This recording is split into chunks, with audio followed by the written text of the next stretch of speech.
ஐயா வணக்கங்க ஐயா. வணக்கம். எப்படி இருக்கீங்க? நல்லா இருக்கேன். சிறப்புங்கய்யா. தமிழ் புத்தாண்டு வந்துருச்சு. இப்ப எல்லாரும் புத்தாண்டு பலன் கேட்டுட்டு இருக்கிறாங்க. இந்த புத்தாண்டுல குறிப்பா சொல்லணும்னா, ராகு கேது பயிற்சி இருக்கு. அதே மாரி எல்லாம் ஆவலா எதிர்பார்த்துட்டு அந்த குரு பயிற்சி. ஏன் ஆவலா எதிர்பார்க்குறாங்கன்னா, உச்ச குருவா வேற வராரு.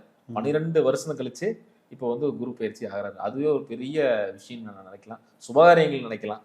அப்படிப்பட்ட ஒரு முக்கியமான பயிற்சிகள்லாம் இந்த வருஷத்துல நடக்க போகுது. பொதுவா எப்படிங்க இருக்கு? இந்த பயிற்சிகள பத்தி கொஞ்சம் சொல்லுங்கய்யா. பொதுவா குரு பயிற்சி வந்து இப்போ குரு கடகத்துல அவர் பலம் பெறுகிறார் அப்படின்ற பார்வையை நான் பார்க்கல. ம், ம். வித்தியாசமா பார்க்குறேன்னா, நாம ஏற்கனவே சொன்ன மாதிரி சம்ஹார ராசின்னு சொல்றது. கடகம், விருச்சிகம், மீனம். மீனம். அதில் மீனத்தில் சனி போகிற வரைக்குமே நமக்கு சங்கடம் இருக்கு.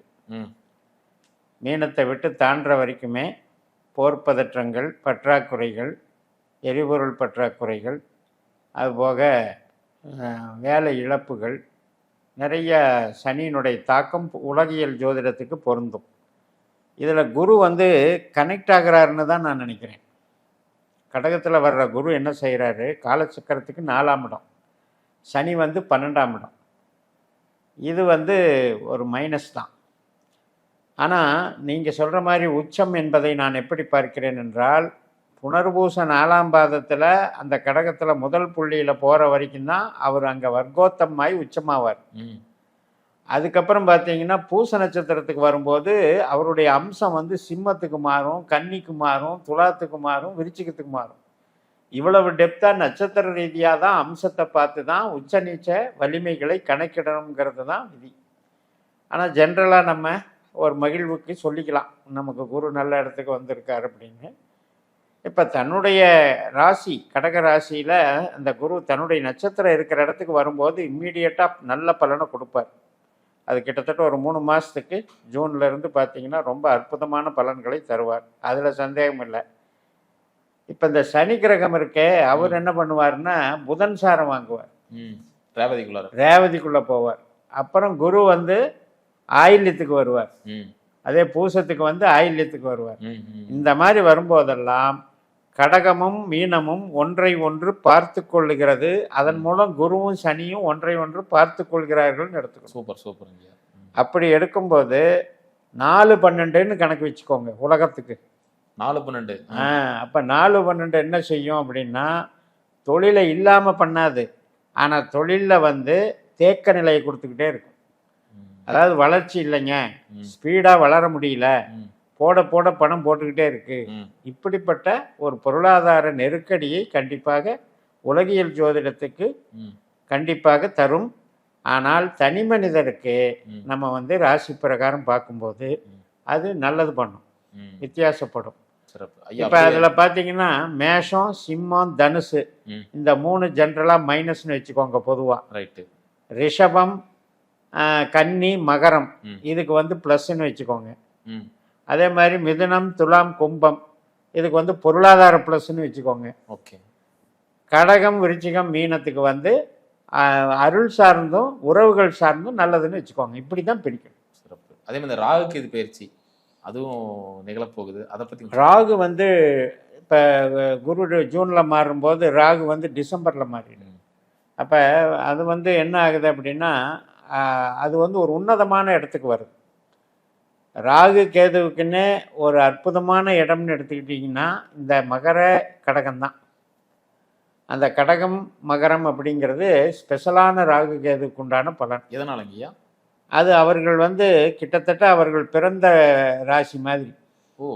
அந்த மாதிரி இப்போ கேதுவுக்கும் மகரத்துக்கும் ஒரு தொடர்பு இருக்குது, ராகுவுக்கும் கடகத்துக்கும் ஒரு தொடர்பு இருக்குது. இது அப்படியே மாறி வருது. கடகத்தில் கேதுவும் மகரத்தில் ராகுவும் வருது. எப்படி இருந்தாலும் அது சர்ப்ப யோகமாக மாறும். எல்லாமே சர்ப்ப தோஷம்னு சொல்கிறோம் இல்லையா, அது சர்ப்ப யோகமாக மாறும். ஏன்னா காலச்சக்கரத்துக்கு தொழில் ஸ்தானத்துக்கு வருது. 10ல் ராகு, 4ல் கேது. அது பிரபலத்தை கொடுக்கும், நல்ல வளர்ச்சியை கொடுக்கும். அங்கே குருவோடையும் சந்திப்பு பண்ணுறாரு கேது. ராகு குரு பார்வையால் பார்க்கப்படுகிறார். இதெல்லாம் ஒரு ஸ்பெஷல். சிறப்பு சிறப்பு, ரொம்ப அற்புதமாக சொன்னீங்க. இப்போ என்னென்னா ஒவ்வொரு ராசிக்கான பலன்களும் பார்த்துடலாங்க. இந்த கன்னி ராசிக்கு எப்படி இருக்கு, கோச்சார ரீதியாக நல்ல பாசிட்டிவான சயின்ஸில் இருக்கா, அதே மாதிரி அவங்களுக்கு வாழ்வாதாரம் எப்படி இருக்கு, பொருளாதாரம் எப்படி இருக்கு அப்படின்னு சொல்லுங்க. நான் எப்பவுமே எல்லா பதிவுலையும் சொல்றது, ஒரு ராசிக்கு 4, 8, 12 ஆகாதுங்கிறது. ம். இல்லையா? அப்ப 8ல சூரியன் வர்றது தான் சித்திரை மாசம். ம். என்னைக்குமே பாருங்க, கன்னிக்காரங்களுக்கு சித்திரை மாசத்துல டென்ஷனா இருப்பாங்க. ஆ. இது பொது விதி. நீங்க சூட்சமம். அதுக்காக புது வாழ்த்துல வந்து இப்படியெல்லாம் அபசகுனமா பேசுறான்னு நினைக்க வேண்டியதில்ல. இது வந்து பொது விதி. இப்ப யாருக்கெல்லாம் சூரிய திசை நடக்குதோ, அவன் விரையாதிபதியா ம். 8ல வேற இருக்கிறா, ம். அந்த 1 மாசம் சிக்கலா தான் இருக்கும். அந்த 1 மாசம் தான். மாதக்கோள் தான். சின்ன டென்ஷன் பதட்டம் இருக்கும். மாதக்கோள் தான். ஆனா வருட பலன்னு பார்க்கும்போது, உங்களுக்கு பெரிய ஜாக்பாட். ஆ. லாபஸ்தானத்துல குரு வர்றாரு. சூப்பர். ஜூன்ல குரு வராரு. குரு கடகத்துக்கு வர்றாரு. ம். அவர் குரு சாரம் வாங்கி, அதுக்கப்புறம் சனி சாரம் வாங்கி, புதன் சாரம் வாங்குறது எல்லாமே நமக்கு வந்து மீடியமா கொண்டு போவார். ம். இப்போ ஜாக்பாட்டுன்னா நம்ம எப்படின்னா, ஒரு கஷ்டத்திலிருந்து மீள்றது கூட ஜாக்பாட்டு தான். ம். ம். பெரிய பிரச்சனை. எனக்கு வந்து தீர்வே காண முடியாத நிலைமையில நான் கஷ்டப்பட்டுட்டு இருந்தேன். அதுக்கு ஒரு தீர்வு கிடைச்சா எல்லாம் செட் ரைட் ஆகி, நார்மல் இன்கம் வருது. ஃபேமிலி லைஃப்லையும் நார்மலாக ஓட்டுறேன். அப்படிங்கிறது கன்னிக்காரங்க தான். என்னடா கண்டகச்சனி நடக்குதே, அதெல்லாம் 12ல் வேறு விரயத்தில் கேது இருக்குதே, இதுக்கெல்லாம் பயப்பட வேண்டியதில்லை. காரணம் என்ன அப்படின்னா, ராகு கேது 2ஆம் இடத்துல தான் பணம் தர்ற கிரகம் தான் ராகுவும் குருவும். ம். அந்த ராகு வந்து 6ஆம் இடத்துல இருக்கிறது மிகப்பெரிய பலம். அதில் இப்போ அடுத்து இப்போ சொந்த சாரத்தில் இருக்கிறவர் குரு சாரத்துக்கு போவார், ம். இன்னும் பலம். அதே மாதிரி குரு என்ன பண்ணுவார், சனிசாரம் வர்றார் இல்லையா, இந்த சனிசாரம் வர்றது வந்து புதிய பாதையை வகுத்து கொடுப்பார். இப்போ நீங்கள் வந்து ஒரு தொழிலில் வந்து ரொம்ப இப்போ மார்க்கெட்டே போயிடுச்சுங்க, இப்போ அந்த தொழிலுக்கு வாய்ப்பு இல்லை, அடுத்து நான் என்ன செய்யணும்னு தெரியல, எனக்கு இதை விட்டால் எனக்கு எதுவும் தெரியாது அப்படின்னு தொழில் நடத்துகிறவங்களுக்கு திடீர்னு ஒரு புதிய தொழிலை அவங்களுக்கு எடுத்து கொடுக்கறதுக்கு ஆள் வந்துடும், சப்போர்ட்டும் வந்துடும். அந்த புது தொழிலில் என்டர் ஆகி ஷைன் பண்ணவும் செய்வாங்க. ம். அந்த மாதிரி ஒரு திருப்பு முனை அவங்களுக்கு உண்டு. ஏன்னா கன்னியை பொறுத்த வரைக்கும் உபயராசி ம். 2, 6, 10 அப்படிங்கிறது காற்று ராசி. அந்த ராசிக்கு பாருங்க எல்லா கிரகமுமே பாருங்க சப்போர்ட்டா இருக்கு.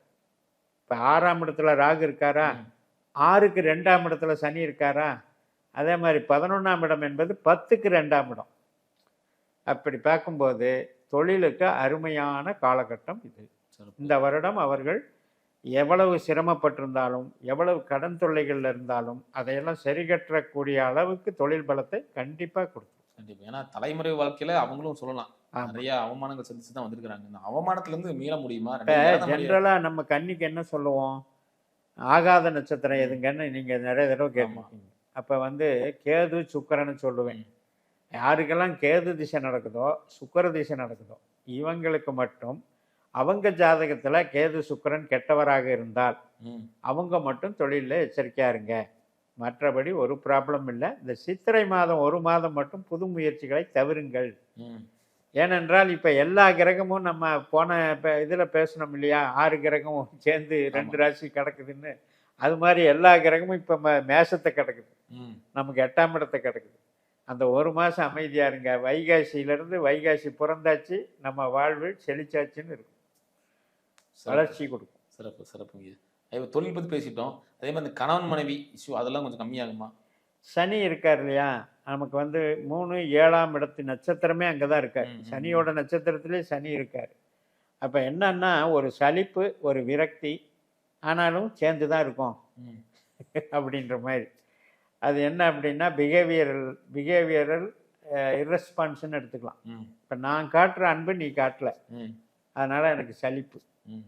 ஆனாலும் கடமையை செய்வோம், ம். நம்ம வந்து தம்பதிகளாக வாழ்வோம், அப்படிங்கிற இப்படி மாதிரி. போயிட்டு இருக்கோம். ஆனாலும் கூட சில பேருக்கு அதிருப்தியானவர்களை இந்த குரு காப்பாற்றுவார். ம். ஜூனுக்கு அப்புறம் வரக்கூடிய குரு வந்து குடும்பத்தில் எந்த ஒரு பிரச்சனையும் வராமல் குழந்தைகள் மேலே பாசம் நேசம் வச்சு குழந்தைகளுக்கு முக்கியத்துவம் கொடுத்து, நமக்குள்ள கருத்து வேறுபாடுகள் இருந்தாலும் பரவாயில்ல, குழந்தைகளை பார்த்துக்கணும், குழந்தைகளோட எதிர்காலம் முக்கியம், அப்படி ஒரு மனப்பான்மை வந்துடும். சிறப்பு. அதே மாதிரி இந்த ஆரோக்கியம் எப்படிங்க இருக்கு? ஆரோக்கியத்துக்கு தான் நம்ம ராகுவை பார்க்கணும். ம். ஏன்னா ராகு வந்து பலமாகவும் இருக்கார், குருசாரம் வர்றாரு, அதில் வந்து கேது வேறு 12ல் இருக்கார். ம். அதனால் கொஞ்சம் ஃபாஸ்ட் ஃபுட்டு சாப்பிட்றவங்க, அது மட்டும் இல்லை, இப்போ வந்து சுவாச உறுப்புகள் ராகுவை குறிக்கும். அதே மாதிரி ராகு அப்படின்னா குடல், ம். கேது ராகுலாம் குடல். ஸோ அஜீரண கோளாறுகள், இது மாதிரி ஃபாஸ்ட் ஃபுட்டு சம்மந்தப்பட்டது, அடிவயிறு தொல்லைகள், இதில் மட்டும் எச்சரிக்கையா இருங்க. பெருசாக ஒன்றும் ப்ராப்ளம் வராது. ஒருத்தர் வேலைக்கு போயிட்டு இருக்காரு, சொந்தமா லைட்டா சின்னதா ஒரு பிசினஸ் பண்ணலாம்னு நினைக்கும் போது பண்ணலாமா? கண்டிப்பாக பண்ணலாம். எப்போவுமே 2, 6, 10 நல்லா இருக்கும். அது இல்லாமல் 7ல் இருக்கிற சனி சொந்த தொழிலுக்கு பலம் கொடுப்பார். ம் அதுதான் ரொம்ப முக்கியம். ஏன்னா லக்னாதிபதி சாரம் ராசியாதிபதி சாரத்தில் போகிறார். ம் சனி ரேவதியில் போகிறார். புதன் நமக்கு 10க்கும் அதிபதி. அதனால சொந்த தொழில் அற்புதமாக பண்ணலாம். என்னன்னா நீங்கள் வந்து ஃபர்ஸ்ட் கிரேடாக பண்ணாதீங்க. ம் எப்போவுமே சனியினுடைய பலன் என்னன்னா செகண்ட் கிரேடு. ம் இப்போ நம்பர் 1 இருக்காதீங்க, நம்பர் 2 இருங்க. ம் இப்போ ஒரு ப்ரொடக்ஷன் எது இருக்குன்னா டிஸ்ட்ரிபியூட்டராக இருங்க. சினிமா எடுக்காதீங்க, சினிமாவை டிஸ்ட்ரிபியூட் பண்ணுங்க. ம் அதே மாதிரி ஒரு வாகனம் இது இருக்குன்னா தொழிற்சாலை நடத்தாதீங்க, அது டிஸ்ட்ரிபியூஷன் எடுத்துக்கோங்க. இது மாதிரி ஜாப் ஒர்க்குன்னு சொல்கிற விஷயங்களெல்லாம் அற்புதமாக செய்யலாம். ம் தொழில் நல்லா இருக்கும், சொந்த தொழில். சிறப்புங்க. அந்த கடன் சார்ந்த விஷயம் கம்மியாகுமா? நிச்சயமாக கம்மியாகும். ஏன்னா 6ஆம் அதிபதி சனி, அவர் வந்து 7ல் இருக்கார். ஆனாலும் புதன் சாரத்தில் இருக்காருனால அந்த கடன் வாங்கினதுக்கு கட்டுற அளவுக்கு பலத்தை கொடுக்குறவர் சனி. ம் ம் ம் வாங்கிட்டோம் ஆனால் திருப்பி தருவோமா அப்படின்ற ஒரு கேள்விக்குறிக்கு இப்போ வந்து நல்லா ஏர்ன் பண்ணக்கூடிய கெப்பாசிட்டி கொடுத்து நீ கடன் அடைச்சிருவேன்ற நம்பிக்கையை கொடுக்கும். இந்த இது வந்து 5ஆம் இடம் வேலை செய்யும்போது தான் கடன் அடைப்பாங்க. ம் ம் உங்களுக்கு சனி 5ஆம் அதிபதியும் கூட, அவர் 7ல் இருக்கார் இல்லையா, அதனால் நிச்சயமாக கடன் அடைக்கும். அதே மாதிரி சுபகாரியங்கள் பண்றதுக்கான பாசிபிலிட்டி இருக்கா ஐயா? நல்லா இருக்குது. ஜூனுக்கு அப்புறம் வளர்ச்சிகள் வந்து நல்லா இருக்குது. 7ஆம் இடத்துல சனி புதன் சாரத்தில் இருக்கிறதுனாலையும் இந்த யாருக்கெல்லாம் வந்து குரு திசை, சனி திசை, புதன் திசை, புத்திகள் இதெல்லாம் நடக்கிறவங்களுக்கு எல்லாமே ப்ராப்ளமாக வராது. இப்போ யாருக்கு ப்ராப்ளம் வரும்னா ராகு கேது ம் தசாபுத்தி நடக்கிறவங்களுக்கு. அதில் வந்து இப்போ அந்த குரு சாரம் போகிற வரைக்கும் தடையாக இருக்கும். ம் ராகு வந்து இப்போ சதயத்தில் இருக்கார், அடுத்து பூரட்டாதிக்கு போவார். பூரட்டாதிக்கு போக மாட்டார், ரிவர்ஸ் வருவார். சொல்லுவார். ம் ரிவர்ஸ் வரும்போது உங்களுக்கு செவ்வாய் நட்சத்திரத்தில் வரும்போது எல்லாமே கிளியர் ஆகிடும். ம் இப்போ 6ல் இருக்க இந்த ராகு 5ஐ இயக்குறார். ம் 6ஆம் வீட்டில் ராகு இருந்தால் 5ஆம் வீட்டை இயக்குறார். ஏன்னா மகரத்தின் பலனையும் சேர்த்து செய்கிறார். ம் திருமண விஷயத்தில் இந்த ஜாதகருக்கு 11ஆம் இடத்துல குரு வந்த பிறகு டக்கு டக்குன்னு இந்த திருமணம் ரெடி ஆகி, அதே மாதிரி குழந்தை பேருக்காக குழந்தை பேர் 5ஆம் இடத்தை பார்க்குறார் குரு. ம் ம் ம் 5ஆம் இடத்தை பார்வை பார்க்கறார். செய்கிறார். 5ஆம் இடத்துல இருக்கிற நட்சத்திரம் பாருங்க, சூரியன், சந்திரன், செவ்வாய். யாருக்கெல்லாம் இந்த சூரியன், சந்திரன், செவ்வாய் தசாபுத்தி வருதோ அவங்களுக்கெல்லாம் குழந்தை பேர் கண்டிப்பாக கிடைச்சிரும், நல்ல பலன் கொடுக்கும். இப்போ இது குழந்தை பேருக்கு தடை செய்யக்கூடியது எதுன்னு பார்த்தீங்கன்னா சுக்கிர திசை, கேது தசாபுத்தி. ம் இந்த மாதிரி நடக்கிறவங்க மட்டும் கொஞ்சம் ஸ்கிப் பண்ணிக்கணும். ம் அந்த காலகட்டத்தை ஸ்கிப் பண்ணிவிட்டு அடுத்து வரக்கூடிய சூரியன், சந்திரன், செவ்வாய் புத்திகளை நிச்சயமாக கிடைக்கும். சிறப்புங்க. இப்போ இவங்க எந்த விஷயம் ரொம்ப கேர்ஃபுல்லாக இருக்கணும்? கன்னியை பொறுத்த வரைக்கும் நம்பி ஏமாறுறது தான் அவருக்கு ஒரு பிரச்சனை. ஏனென்றால் 7ஆம் இடம் 12ஆம் காலச்சக்கரத்துக்கு 12ஆம் இடம். 3ஆம் இடம் நம்ம நம்பிக்கை, மனசு எல்லாமே. அது வந்து காலச்சக்கரத்துக்கு 8ஆம் இடம். அது மாதிரி விஷயத்தில் கொஞ்சம் கவனமாக இருக்கணும். கூட்டு தொழில் ஆகாது, தனி தொழில் நல்லா இருக்கும். இவங்க வந்து இடமாற்றங்கள் தவிர்க்க முடியாதுங்கிறதுனால ஒரே இடத்துல நான் ஸ்ட்ராங்காக இருக்க போகிறேன்ட்டு அதிகமாக முதலீடுகள், செலவுகள் ஒரே இடத்துல பண்ணாதீங்க. நிறைய மாற்றங்கள் வரும்போது அதுக்கு தகுந்த மாதிரி சேஞ்ச் பண்ணிக்கலாம். மற்றபடி கன்னிக்கு வந்து ஆடம்பரம் மட்டும்தான் பிரச்சனை. ம் 4, 8, 12ல் சுக்கிரன் இருக்கனால யாருக்கெல்லாம் சுக்கிர திசை புத்தி வருதோ அவங்க வந்து ஆடம்பரத்தை நம்பியோ அல்லது அலங்காரத்தை நம்பியோ கவர்ச்சியை நம்பியோ போனால் கன்னி என்பது கன்னியாலே கெடும் என்பதையும் ஞாபகம் வைத்துக் கொள்ளுங்கள். சூட்சமாக சொல்லிட்டீங்க. ஆமாம், சரிங்க ஐயா, சிறப்பாக சொன்னீங்க. மீண்டும் அடுத்த காணொலியில் அடுத்த ராசிகளுக்கு போகிறேன். நன்றிங்க. நன்றி.